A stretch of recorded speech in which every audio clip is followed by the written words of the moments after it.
Hello বন্ধুরা, আসসালামু আলাইকুম। কেমন আছেন সবাই? আশা করছি ভালো আছেন। বন্ধুরা, আজকের এই ভিডিওটি হোয়াটসঅ্যাপ ব্যবহারকারীদের জন্য অনেক গুরুত্বপূর্ণ হতে যাচ্ছে।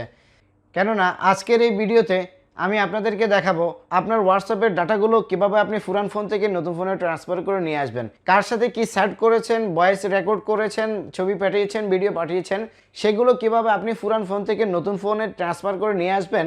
আজকের এই ভিডিওতে আমি আপনাদেরকে সেটি দেখাবো। ভিডিওটি কোনোভাবে স্কিপ না করে ফুল ভিডিওটি মনোযোগ সহকারে দেখতে থাকুন। তো বন্ধুরা, কোনো কিছু বুঝতে যদি সমস্যা হয় তাহলে কমেন্ট বক্সে কমেন্ট করুন, আমি তার সমাধান দিয়ে দেবো। তো বন্ধুরা, আরেকটি রিকোয়েস্ট সবসময় করে থাকি, আপনি যদি ʟɪধᴇ ইউটিউব চ্যানেলের মধ্যে নতুন হয়ে থাকেন তাহলে নিচে লাল বাটনে ক্লিক করে চ্যানেলটি সাবস্ক্রাইব করে দেবেন এবং পাশে থাকা বেল আইকনের মধ্যে ক্লিক করে অল অপশন সিলেক্ট করে দেবেন আর কমেন্ট করে আপনার গুরুত্বপূর্ণ মতামতটি জানিয়ে দিবেন। তো বন্ধুরা, চলুন ভিডিওটি শুরু করা যাক। তো বন্ধুরা, প্রথমত আপনার পুরান ফোন থেকে হোয়াটসঅ্যাপের চ্যাটগুলো ব্যাকআপ করার জন্য আপনার পুরান ফোনটির মধ্যে কিছু সেটিংস করে নিতে হবে। তার জন্য আপনাকে প্রথমে আপনার পুরান ফোনটির মধ্যে একটি ইমেল দিয়ে লগ ইন করে নিতে হবে। ইমেল দিয়ে লগ ইন করা থাকলে তো ভালো, অন্যথায় আপনি কিভাবে ইমেল সেট আপ করবেন আমি দেখিয়ে দিচ্ছি। তার জন্য আপনাকে আপনার ফোনে সেটিংসে আসতে হবে। স্ক্রল ডাউন করে নিচে আসবেন, অ্যাকাউন্ট অ্যান্ড ব্যাকআপ নামে একটি অপশন দেখতে পারবেন, এখানে ক্লিক করবেন। তারপরে অ্যাকাউন্ট অপশন দেখতে পারবেন, এখানে ক্লিক করবেন। তো বন্ধুরা, এখান থেকে আমরা স্ক্রল ডাউন করে নিচে আসব। যদি গুগল অ্যাকাউন্ট না থাকে তাও আমরা অ্যাড অ্যাকাউন্ট দেখতে পাচ্ছি, এখানে ক্লিক করব। এখানে ক্লিক করার পর আমরা গুগলে ক্লিক করব।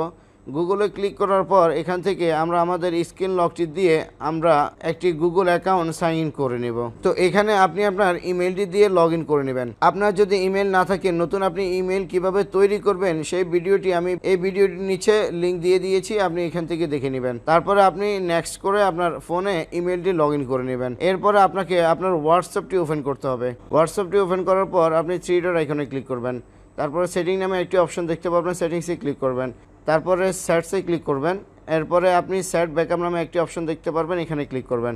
এরপরে গুগল ড্রাইভ নামে একটি সেটিংস দেখতে পারবেন, এখানে আবার 4টি অপশন রয়েছে। এখানে আমরা 4টি অপশনের মধ্যে গুগল অ্যাকাউন্ট, ফার্স্ট আমরা এখানে গুগল অ্যাকাউন্টটি সিলেক্ট করে দেবো। আমাদের পছন্দের গুগল অ্যাকাউন্টটি আমরা এখানে সিলেক্ট করে দেবো। তারপরে ব্যাকআপ টু গুগল ড্রাইভ এখানে ক্লিক করে আমরা এখান থেকে, সাধারণত এখানে নেভার থাকে, আমরা এখান থেকে ডেলি করে দেবো। এরপরে ব্যাকআপ টু আবার এখানে ক্লিক করবেন। এখানে ক্লিক করার পরে সাধারণত ওয়াইফাই দেওয়া থাকে। আপনার যদি ওয়াইফাই না থাকে তাহলে আপনি ওয়াইফাই আর সেলুলার এটি সিলেক্ট করে দিয়ে অটোমেটিক ব্যাকে চলে আসবে। তারপর আপনি যদি ভিডিও সহকারে ব্যাকআপ নিতে চান তাহলে এই আইকনটি ইনেবল করে দিবেন। এখানে দেখতে পাচ্ছেন 377 MB কিন্তু আপলোড হবে। তো তারপরে এই সেটিংসটি করার পরে আপনি ব্যাকআপ এখানে ক্লিক করবেন। এখানে ক্লিক করার পরে একটু সময় নিয়ে আপনার ডেইলি সেটগুলো এখানে আপলোড হয়ে যাবে। আমরা দেখতে পাচ্ছি আমাদের 334 MB কিন্তু এখানে আপলোড হয়ে যাচ্ছে। আপলোড হতে সময় লাগে, এটি নির্ভর করবে আপনার ওয়াইফাই এর উপর। তো বন্ধুরা, যদি আপনার কোনো কিছু বুঝতে সমস্যা হয় তাহলে কমেন্ট বক্সে কমেন্ট করুন, আমি ইনশাল্লাহ আপনার কমেন্টের আনসার দিয়ে দিব সাথে সাথে। তো বন্ধুরা, এখন আমি আপনাদেরকে দেখাবো এই সেটগুলো আপনি কিভাবে আপনার নতুন হোয়াটসঅ্যাপের মধ্যে নিয়ে যাবেন। তো প্রথমত আপনাকে এখানে ব্যাকআপটি কমপ্লিট হতে হবে।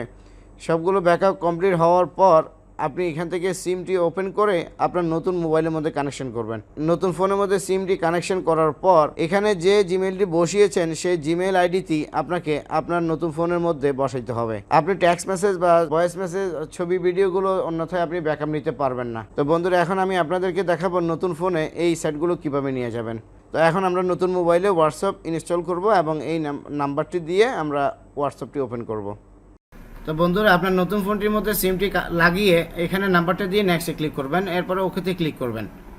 ওকেতে ক্লিক করার পরে এখানে আপনার একটি ওটিপি কোড আসবে বা অটোমেটিক্যালি ডিটেক্ট হয়ে যাবে। যদি ডিটেক্ট না হয় তাহলে আপনাকে এখানে ওটিপি কোডটি দিয়ে নেক্সটে ক্লিক করতে হবে।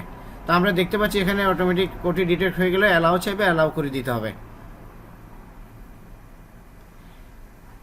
লুকিং ফর ব্যাকআপ, আমরা দেখতেছি এখানে ব্যাকআপের জন্য কিন্তু আমাদের ফাইলটি রেডি হচ্ছে, সেক্ষেত্রে একটু সময় লাগবে। আর আপনার নেট স্পিডের উপরে ডিপেন্ডস করবে আপনার কতক্ষণ সময় লাগবে। আপনার নেট স্পিড যদি ভালো হয় সেক্ষেত্রে তাড়াতাড়ি হয়ে যাবে।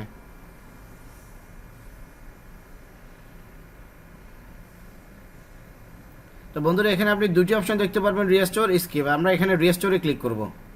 রিস্টোরে ক্লিক করার পর আমরা দেখতে পাচ্ছি এখানে 5.4 GB ব্যাকআপ নিচ্ছে। তো আমি আবারও বলছি, যদি আপনার নেট স্পিড ভালো হয় সেই ক্ষেত্রে আপনার এটি ব্যাকআপ হতে সময় লাগবে না বেশি। আর এটি কখনো আপনি এখান থেকে বের হতে পারবেন না, রিস্টোরে দিয়ে আপনাকে ওয়েট করতে হবে। সেক্ষেত্রে আপনার সম্পূর্ণ হোয়াটসঅ্যাপের চ্যাট মেসেজ, ছবি, ভিডিও, ভয়েস মেসেজ সবগুলো আপনি ব্যাকআপ পেয়ে যাবেন। তো বন্ধুরা, যদি ভিডিওটি ভালো লাগে অবশ্যই ভিডিওটির মধ্যে লাইক করবেন, আর SNF Tech ইউটিউব চ্যানেলটি সাবস্ক্রাইব করার রিকোয়েস্ট থাকবে। তো বন্ধুরা, ব্যাকআপ রিস্টোর হওয়ার পর আমরা এখানে নেক্সটে ক্লিক করব। নেক্সটে ক্লিক করার পর এখানে আপনি আপনার নামটি লিখে নেক্সটে ক্লিক করবেন। তো বন্ধুরা, আমরা দেখতে পাচ্ছি রিস্টোরিং মিডিয়া এখানে লেখা আসছে। আপনি কার সাথে কি মেসেজ করেছেন, ছবি পাঠিয়েছেন বা ছবি আপনাকে পাঠিয়েছে, আপনি এখান থেকে সবগুলো দেখতে পারবেন। সম্পূর্ণ মেসেজ আপনি এখানে নতুন ফোনে পেয়ে যাবেন ব্যাকআপ। বন্ধুরা, ভিডিওটি আশা করছি আপনার অনেক উপকারে আসবে। ভিডিওটির মধ্যে দয়া করে একটি লাইক দিয়ে দিবেন, আর SNF Tech ইউটিউব চ্যানেলটি সাবস্ক্রাইব করে পাশে থাকবেন। এতে করে এমন গুরুত্বপূর্ণ টিউটোরিয়ালগুলো আপলোড করার সাথে সাথে আপনি দেখতে পারবেন। তো বন্ধুরা, যদি সাবস্ক্রাইব করে থাকেন, পরবর্তী টিউটোরিয়ালে দেখা হবে এমন গুরুত্বপূর্ণ টিউটোরিয়াল নিয়ে। সে পর্যন্ত ভালো থাকুন, সুস্থ থাকুন। আসসালামু আলাইকুম।